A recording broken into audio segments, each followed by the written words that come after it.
Hello and welcome to my side of YouTube. This is me, Luther574, and I'm laying down. I haven't slept at all yet, but after this video I will have at least a cat nap. So earlier I did a video called Foster's Home for Imaginary Friends Theory. Now that theory was that everyone in the Foster's home was in fact real people with disabilities and problems. With Wilt being a 7 or 8 foot tall person with a very small torso but very long limbs, having one arm, another, and a stub alongside with one big eye and one small eye. And his eye sockets are actually antennas. His eyeballs are pretty much like antennas for his head. So his eyes aren't on his head, but above his head. But anyway, this is episode 9, Apocalypse Now. So basically, the title of the episode, as you could imagine, imagine pun, you could imagine, is Blue's thought of having all of his friends being adopted right before his very eyes. Now Max finally comes into Blue's room to realize that Blue is making a scheme, a very fiendish scheme, to make sure that no one gets adopted.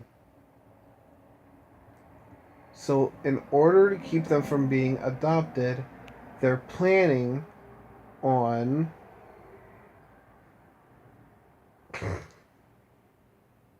hide them. They're going to hide the imaginary friends. They're going to hide their friends in closets, in drawers. We have small ones, we got tiny ones, we got big ones, we got medium ones. And I'm not talking about penises. I'm sorry. I didn't mean to say that. I'm talking about imaginary friends. Or these very sick people. So, my theory about this episode, Apocalypse Now. Why would apocalypse, the word apocalypse, be associated with Foster's Home for Imaginary Friends? Theory time. Episode 9 was the end of Foster's Home for Imaginary Friends. Luther, why would that be the last episode? Well, because that was when Blue started whispering ideas into Max's ear into murdering all of his friends. Because in order to keep everyone from being adopted, instead of hiding them, they went on a murdering spree to kill all of them. And if all of them are dead, then none of them can be adopted. Now, this is a theory, or possibly a good idea for a book. He whispers ideas into Max's ear, making him think that the best way to keep them from being adopted is to kill them, because at least they would still, their physical bodies will at least still be with them.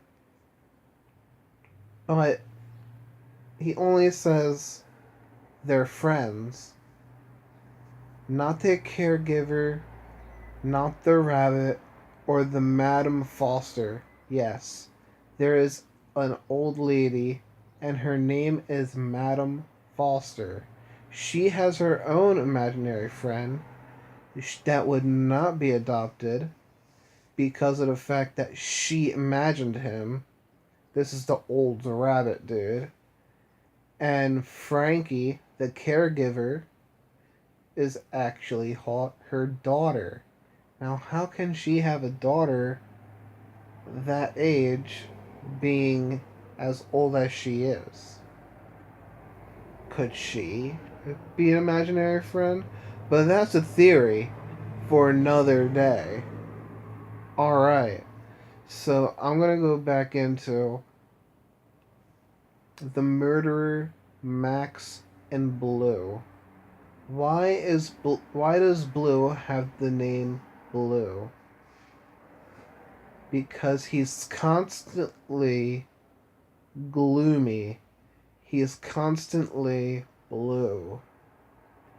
And what does gloom and blue have to do with anything? A lot. For someone who is very depressed all the time, has the tendency to flip a switch into a very psychopathic person. Now, this isn't for everyone, only for the fact that I know a few people like this. But anyway, I believe this is the end of the video. This has been Luther 574. I'm sorry all you were watching was me staring up at the ceiling, talking about this theory.